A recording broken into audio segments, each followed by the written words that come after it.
We talked to offensive coordinator Brady Davis, who did tease we will see more Ulrich than all season long as he leads the team in rushing touchdowns. But Guerra flinging right into the waiting hands of Tim Roberson. He's got a convoy. Roberson, the 5th pick 6 of the season for the Reavers. And it's all Iowa Western.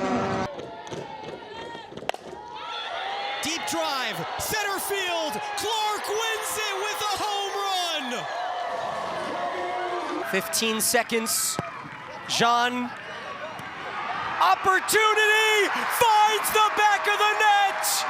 Thanks, Dana and Madison. Wednesday night volleyball on the ACC network features a young Georgia Tech team, as you mentioned, hungry for a win to stay in the hunt for an at-large bid, and the resurgent Clemson Tigers, winners of 3 straight and 4 of 5 here in Clemson, South Carolina. Let's take a look at the ACC standings ahead of a massive weekend featuring Stanford and Pitt on Friday. How about the upstart Tigers? They were 0-9, now 4-10. And of course, we've talked a ton about the bubble teams with Georgia Tech coming to town and then hosting Clemson on Friday. As we welcome you inside Jervy Jim, she is the first ever ACC first-team All-American, Keely Eveland. I'm Daniel Gillman. So pleased that you're with us today. Keely, you got to go back a decade, the last time the Tigers beat your alma mater. What makes this one different tonight? With less than 2 weeks to go in the regular season, another Wednesday night in the conference, as 12th-ranked TCU looks to keep their top spot in the Big 12, 14 days removed from their largest win in Big 12 history against Houston. So the Cougars have their eyes on one of the biggest upsets here in 2026. As we welcome you inside the Fertitta Center, thanks for stopping in. Alongside the former Oklahoma State guard Austin Ivan, I'm Daniel Gillman. Brooke Kirchhoffer will join us in a bit. Well, Austin, TCU back-to-back top 25 wins, a tight one over West Virginia to regain the top spot in the conference. What do they do so well? Can Grand Rapids end it with a block? Yes, they can! Lackey goes the other way, has a lot under it. It's an Oppo Taco!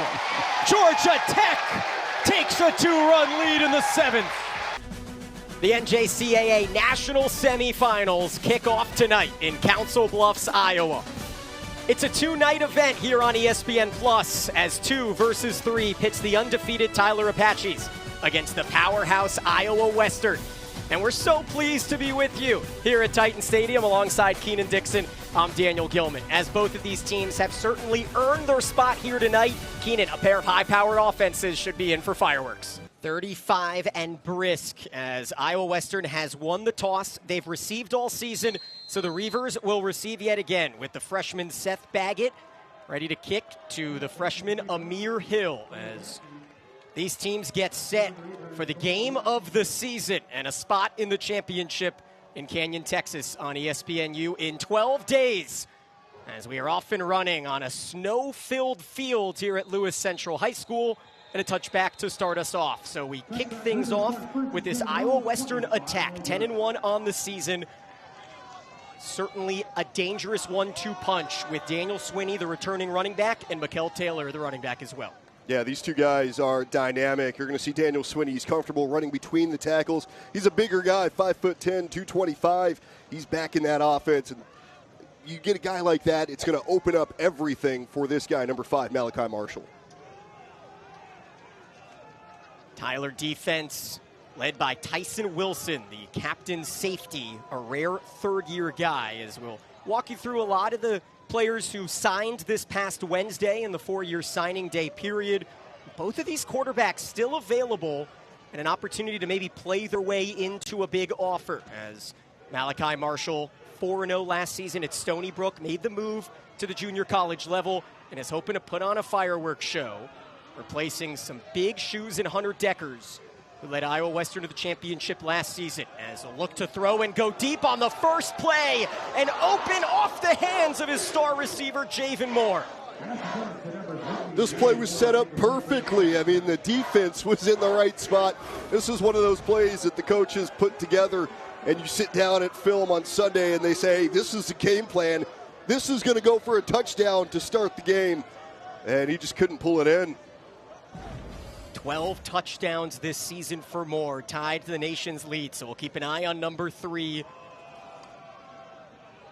Second play from scrimmage is a run to the right side. Only about 2 yards on the game, and this Tyler defense in on the gang tackle led by Ruben Shalumbo.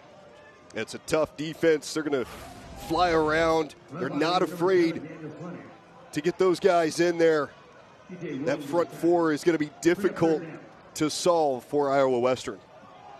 TJ Williams as well in on the tackle. So a 3rd and long on the opening possession here in the national semifinals for Iowa Western. They got off to a slow start last season, but blew out Northwest Mississippi, a team that will take on Hutchinson, the #1 seed, tomorrow. Sweeney in the backfield, 2 wide receivers to the left. Quick throw to the right. It's a timing route and well defended. Incomplete with King Wilson in on the pass defense. Boy, good looking throw here from Marshall. And the timing on it was perfect. Just a quick flash to the play action. And he just couldn't haul it in. We will have replay officials and a replay system with both coaches available to challenge, one challenge throughout the contest. But it won't be used here as the all-conference punter Jake Krotzel ready to send it deep. Khalil Ewell, the freshman from Dallas, awaiting on this 4th and 7. A low punt. Not too much trouble with the wind, and it'll roll out of bounds just shy of the 35-yard line. So that'll send up Tyler's prolific offense as Trey Guerra, the gunslinging all-conference sophomore, transfer from Central Arkansas. And we talked a lot with Tyler's head coach, Tanner Jacobson, who was roommates with Baker Mayfield at Texas Tech, and he made the straight-up comparison, said he is a mini Baker Mayfield. And it's an attitude thing. I mean, he says Trey Guerra walks around, he has this confidence. It may not rub you the right way. You may be annoyed by it at times, but boy, when he gets hot, he is tough to stop. Bryce Burgess, who signed to Troy on Wednesday in the backfield, a play-action look and a sling out to the right side where Eli Baeza is going to have to carry the load with the Conference Player of the Year, Jens Hilburn, out for the season. Yeah, that's a big break for this Tyler offense because Jens Hilburn was dynamic all season, over 50 receptions. He was the guy that Trey Guerra was going to. They're going to have to find some other guys in this offense to step up. Baeza on the right. 900 yards, 9 touchdowns this season for the undefeated Apaches. Burgess swings out to the left. It's a pass across the middle and in time. A first down snatched by the 6'4" tight end, Lonnie Johnson. Yeah, this is just simple offense here. This is understanding what the defense is giving you. They watch the tape. They know that Iowa Western does not blitz a ton of the time. Only about 5% of the time they will bring a blitz. They show blitz there, and then they drop back. Trey Guerra finds a soft spot. Quick to the line of scrimmage, just across the 45. It's a handoff to Burgess, who bounces off his offensive line and is into the secondary. Scampering across the 40 and brought down by Dax Knowles for another Tyler first down. That's a big run there. Those big guys up front pushing, creating that hole for Burgess to just break through. Gets to the second level and nearly gets that one to the house.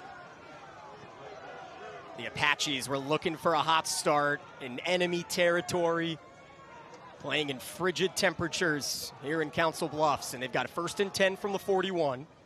Trips to the left, RPO, and it'll be a handoff to Burgess, who is smothered for a gain of 1 just at the 40-yard line. And right now what we're seeing from Tyler's offense is just doing everything that Iowa Western knows will work against them, but it's a matter of stopping for Iowa Western. Can you stop this offense? Can you stop these little dink and dive plays? And can you prevent the big play? Trey Guerra has a cannon on him. He could take the lid off this defense. Between these two teams, 6-1 against top 15 foes this season, and the one loss to the defending champs Hutch. Quick look across the middle, deflected off the hands of Lonnie Johnson. And without that star player in Hilburn, have to expect Guerra to try to use those tight ends. He has to. He understands those are the big targets right in the middle. But it's also tough because you're going against those 3 linebackers of this Iowa Western defense, and those guys are solid right in the middle. They're tough to break down. So we may be in 4-down territory at the plus 40. 3rd and 9 as the Apaches may look to get a chunk. 3 wide receivers to the left, Baeza to the right. Looking left the whole way and slipping as the defense gets to him. A terrific rush by Jackson Cherry forces a fourth down. Looks like the punt unit is going to work its way out here. Well, partner, we said in the open, the offenses were explosive, two of the best in the country that you'll see at this level. And what have we seen here in the first two drives? Defense. Defense. And that's going to be the difference in this game. So Brian Ramirez is punting from the Reaver 40-yard line with Dax Knowles back. Looking to pin him inside the 10 as Knowles calls for a fair catch. And the 12-yard line is where the Reavers will start when we come back. A pair of punts between these explosive offenses with a spot in the championship on the line.